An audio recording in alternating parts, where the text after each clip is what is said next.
All right, the first one is an ICT bullish pattern number one. Okay, and the condition is the higher time frame has to be bullish, and the stage or the setup is price is going to bounce off of a higher time frame discount array. An impulse swing creates a fair value gap near the swing low. A short-term low forms in market structure and fails to rally higher after equal highs or a higher high is formed. Price will eventually drop down into the fair value gap and under the short-term low, forming after the impulse price swing forms. Sell stops are triggered. Smart money uses offset accumulation to pair long entries with the sell stop rate for a discount entry.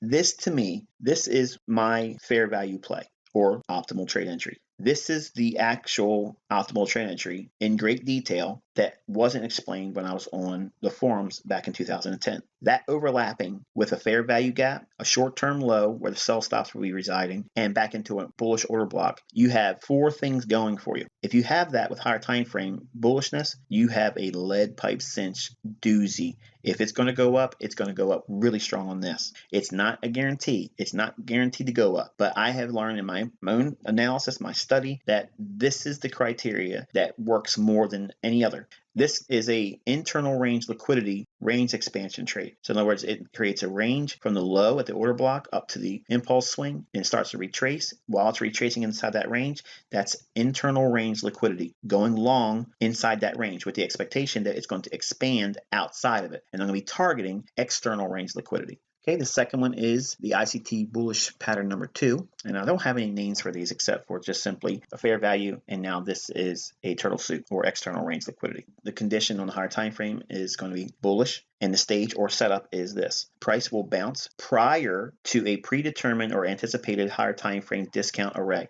Price drops lower into the anticipated higher time frame discount array at a later time and raids sell stops in the form of a liquidity pool. Sell stops are triggered. Smart money uses offset accumulation to pair long entries with sell stop raid, discount entry, ICT version of turtle soup. Whatever that discount array is that I'm really wanting to buy at, if price stops just short of it or above it and just hangs around and hovers or starts to move up a little bit, it gives the false bottom, a fake low.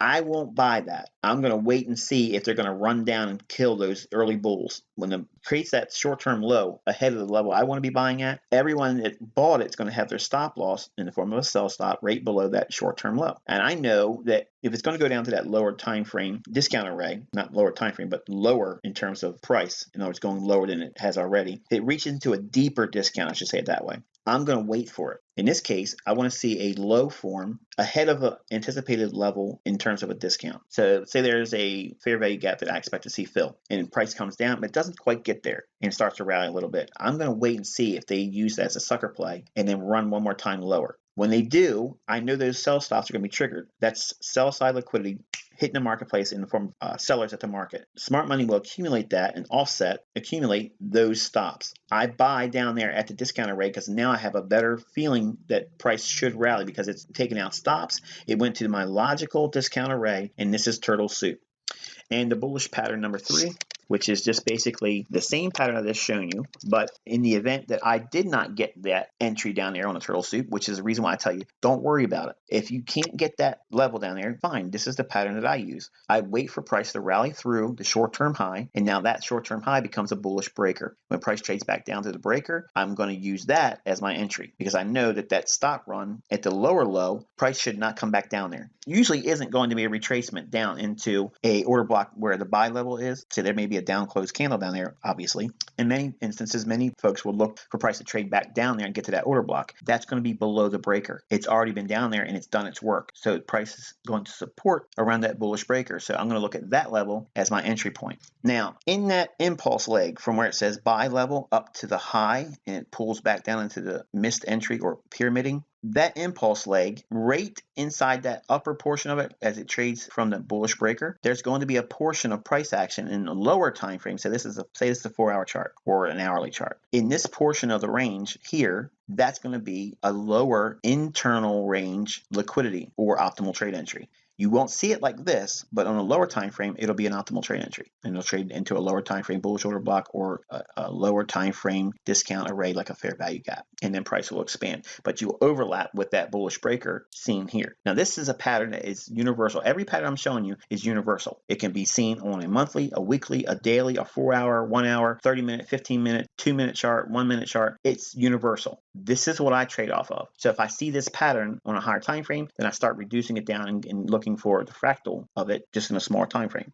Now, I've covered essentially just two patterns. It's the external range liquidity, or turtle soup, or internal range liquidity, which is optimal trade entry. I've shown you how if I got it wrong on the turtle soup and I miss it, I can now use the bullish breaker to get in sync with it. So I have a contingency plan for both patterns. It's either going to be an internal range liquidity, optimal trade entry, fair value play is what that is, or it's going to be an external range liquidity run, or basically it's turtle soup.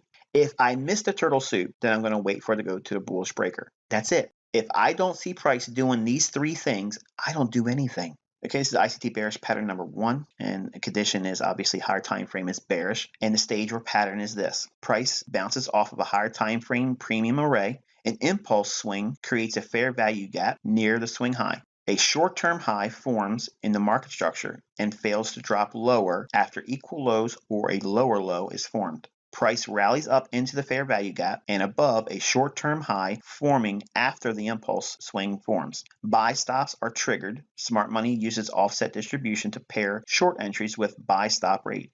And this is bearish pattern number 2. And again, the condition is higher time frame bearish. The stage is, or setup is, price is going to bounce prior to a higher time frame premium array. In other words, you're expecting the price to come up a little bit higher, but it just falls short of it. Now, everyone else is going to get frustrated and chase price when it starts to drop, not you. We're going to wait for price to rally higher into the anticipated higher time frame premium array and raids the buy stop liquidity pool. Buy stops are going to be triggered. Smart money uses offset distribution to pair short entries with buy stop raid. It's a premium entry, ICT classic turtle soup entry. See, everyone used to ask, how do you know it's going to stop when it goes above the L high? Because you have to know the PD array matrix for that time frame you're looking at. Where are the PD arrays? What's the higher time frame? Obviously, we're in a bearish market environment, so when we're looking for this. So I'll give you a scenario. Let's assume for a moment this is London. It's been going lower. It's now Wednesday. We have a high, and we started to drop down, and it started rallying back up. Okay, we run through that high at London Open. There's your turtle soup entry. It runs out buy stops. Price didn't trade up to a premium rate, enough of a deep enough retracement for you that you really want to key off of. Maybe it's on a 4-hour chart that you see this on, and you can anticipate that expansion down the whole 4-hour unfolding based on what you see here. But it's going to occur during London, or it could happen in New York. Say London is consolidation, and there's a news event that comes out in the 8:30 New York Open. Price runs up on that news, hits that premium array, and then you can sell short there and then get in sync with a nice day trade. Or many times, New York, if it's reversing, it can be a little bit longer term of a move.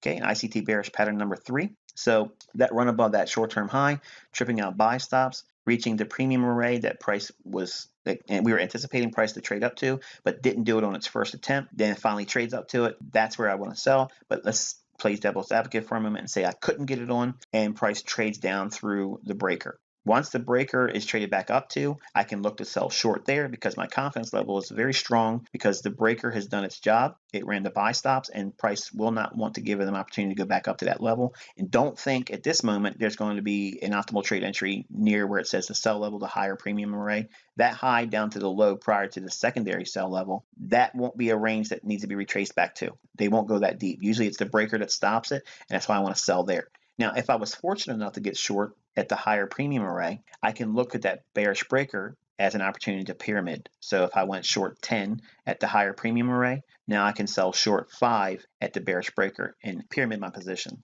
Don't anticipate that being closed in or retraded back to for optimal trade entry, because to do so, you're completely avoiding and ignoring the bearish breaker that's staring you right in your face. So when I go through charts, the first thing I'm looking for in all my time frames is where are the breakers. Because once I understand that, that gives me immediate context to work within. Now, I can still screw it up, and you've seen me do it a couple times using the breaker in live session. But when I'm wrong, it gives me immediate feedback, and then I can get in sync with the marketplace again. So losing just gives you a premium insight. Don't try to fight that.